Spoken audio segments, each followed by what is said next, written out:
What's up, guys? Welcome back to another consultation video on our YouTube channel. My name is Garrett at Yogurt on Twitter, YOOGRRTT. If this is your first time checking this out, we've been trying to do a little bit different. I've been popping in here, reacting to stuff, trailers, movie trailers, giving my opinions. Today it's going to be a little bit different, more on the opinionated side. I logged on YouTube, saw on my homepage this video called Will MoviePass Survive? A conversation with the CEO.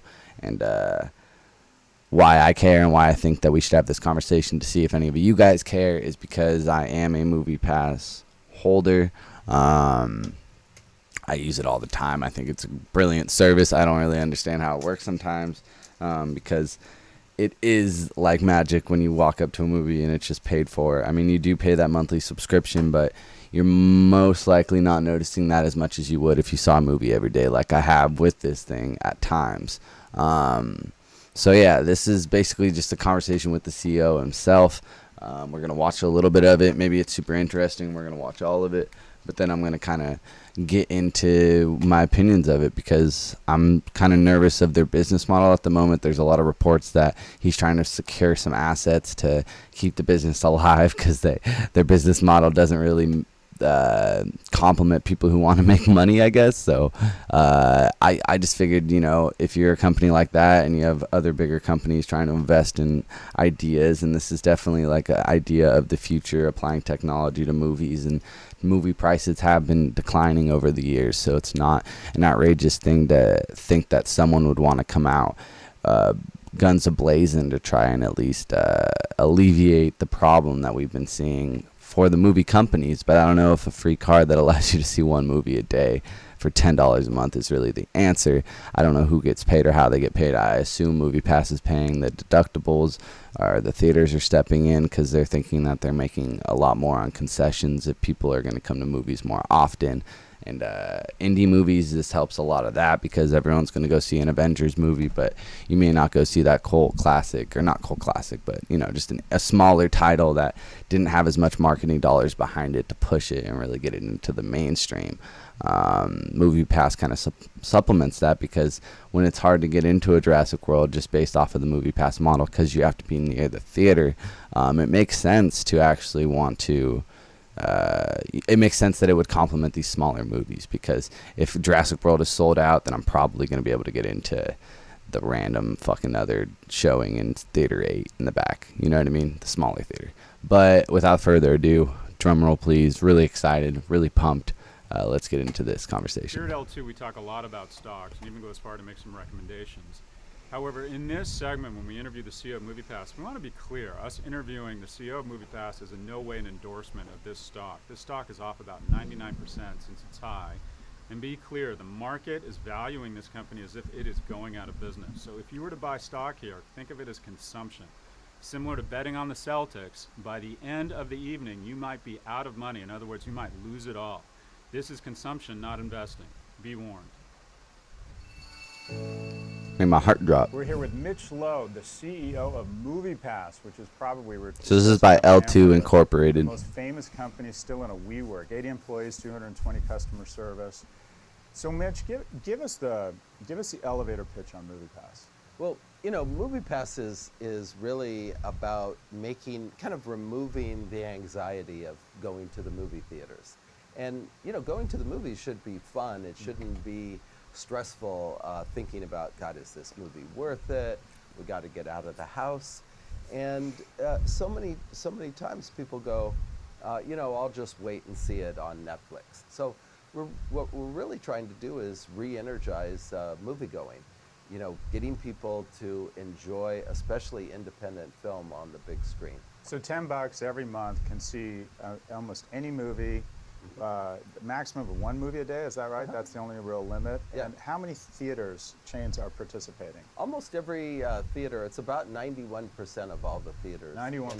It's true. Like everything around the area I just moved to, everything popped up Cinepolises, which are like higher end movie theaters. I've gone to ones with like recliners and TV trays popping out, selling beer on tap, and same thing, free.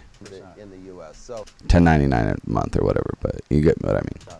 The theaters that wouldn't be in there would be IMAX exclusive, There's a lot of drive-ins iPick, the still. high-end guys. iPick is, yeah, the really The expensive really high-end ones. Right, got it. And so how many customers have you signed up?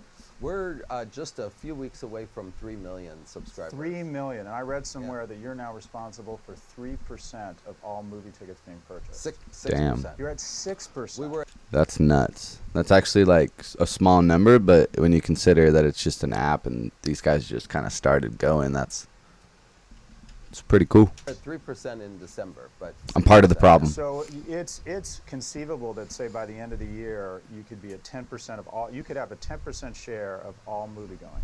We'll be twice as big by the end of the year as we are today. So yeah, over 10%. And what's really exciting about that, almost all that lift, in fact, half of that is incremental to the business.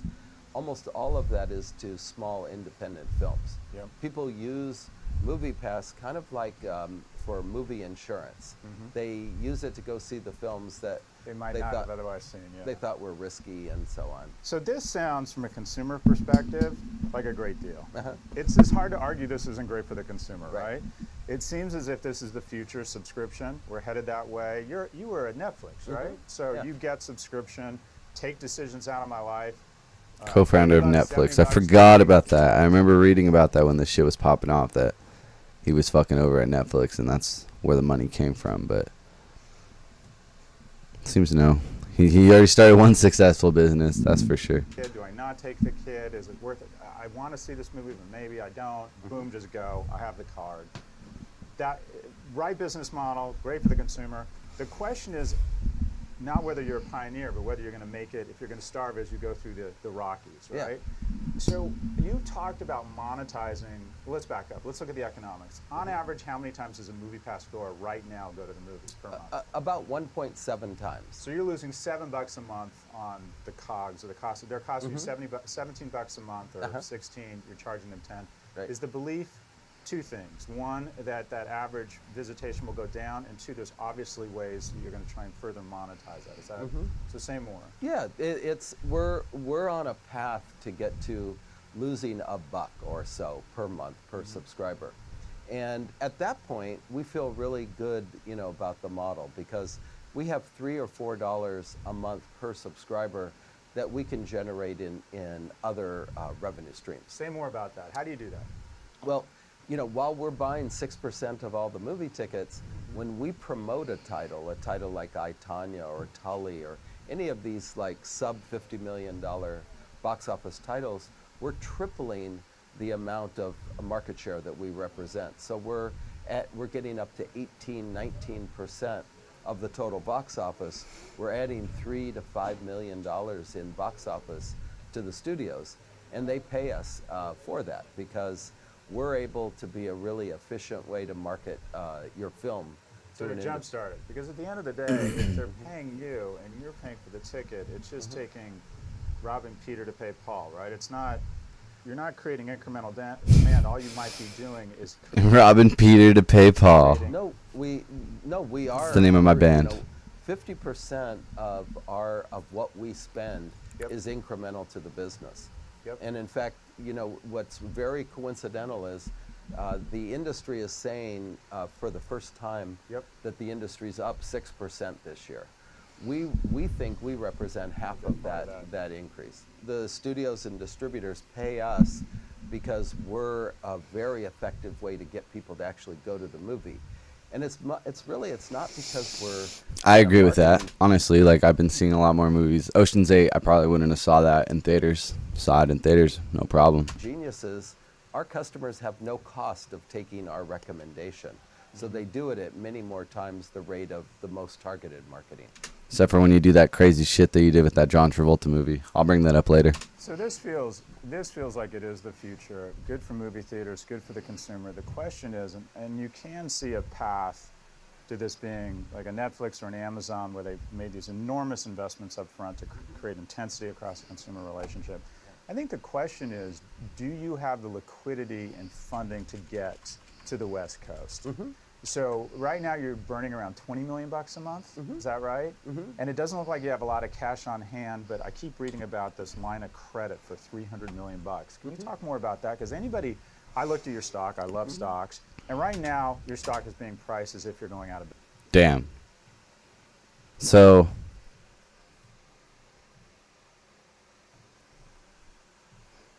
that guy just put him on blast. Like, I think they are, like, the fact that he's even on this video talking about this like this, I feel like kind of shows that there's definitely problems going on, and this is almost like a pitch to the people for why, like, our business model isn't as bad as it seems, because we're almost to that point where it's going to be better. And, you know, Amazon lost hella cash for the longest time, so I mean, that's not an uncommon thing to see with these types of businesses. And just like, I mean, Amazon Prime changed the game, and that's a subscription service that was probably losing money at first.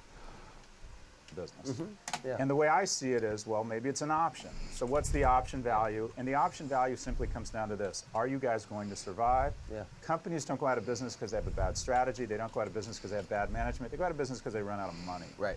Right. So what could you say to investors looking at the option value of this and thinking about maybe buying some shares that you do have the liquidity to get over the Rockies? Yeah, all I can tell you is we have plenty of backers who are funding us on a Yep. weekly basis to continue to grow. Original investors, not the public markets, not a bank. A whole variety of different investors who, in a growing way, are Yeah. starting to see they're seeing usage come down. Yep.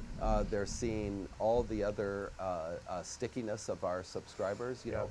our subscribers, according to a survey that was done by Hollywood Reporter, Yep. love MoviePass more than they love Netflix, more than Hulu, Yep. more than any other entertainment company out there. So we have customers who are willing to pay more. Mm-hmm. We have customers who love us. What? Your customers love MoviePass more than Netflix, Hulu. What was that little part right there? Love MoviePass more than they love Netflix of our subscribers. You know, Yep. our subscribers, according to a survey that was done by Hollywood Reporter, Yep. love MoviePass more Got than you, they it's love not them Netflix, surveying more it. than Hulu, Yep. more than any other.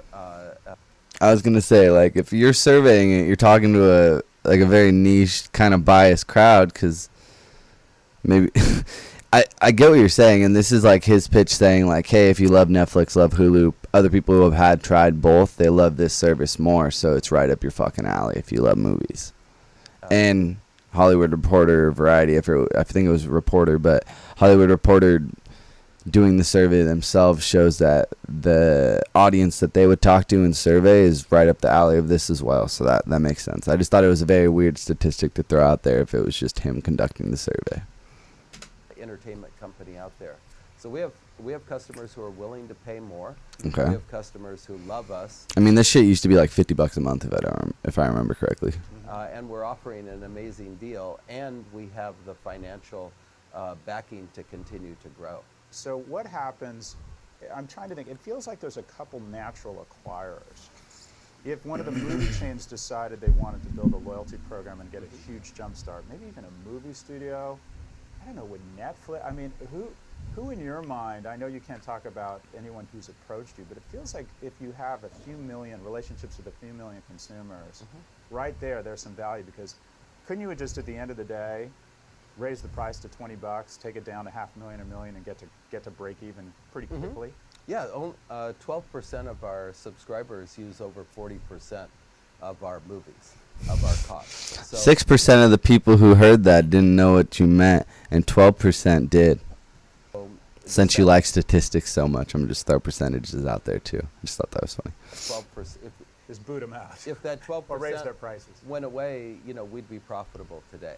Got it. At the same time, those are our evangelists. Those are the people who are Yeah. telling everybody how great it is. Love it. But as far as acquisition, there's, imagine how costly it would be to build a loyalty group with 3 million people Yeah. paying you $10 a month. Yeah. That's not cheap to build in this day and age where everybody has so many things approaching them.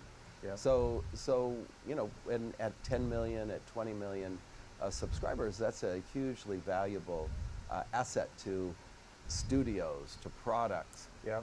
to retailers. Yeah. So there's already quite a few people. Well, there's an asset. You have Yeah. a direct relationship with 3 million people who put in their credit card and trust you to go somewhere and Yeah. take a price. So that's absolutely an asset. So you're an entrepreneur, and I always say to the kids at NYU that if you want to be an entrepreneur, you have to be willing to fail publicly, or at least the risk of failing publicly. And it sounds like you've had a pretty monstrously successful career. I mean, you are in the fire right now, right? You got guys like me heckling from the cheap seats, so you don't have the liquidity. So if that's too small, it says MoviePass monthly losses ramped up to 40 million in May, and the company says it might need over 1.2 billion more in capital. Look out, MoviePass. AMC Theaters adds $20 a month movie ticket subscription service. IMAX CEO says MoviePass is going downhill. These are all within the past month. And you're very public right now, and people are really watching you. Like, how do you feel right now? Like, what is your means of like staying focused? Are you how do you get through this fire? Because you are really in the fire right now. Everyone is saying, Mitch, you're not going to survive. Like, what advice do you have for entrepreneurs? What's your personal coping mechanism, if you will, for staying focused and making sure one foot in front of the other? Well, you know, that One having foot people in say you front can't of the succeed other has always been a real motivator for me.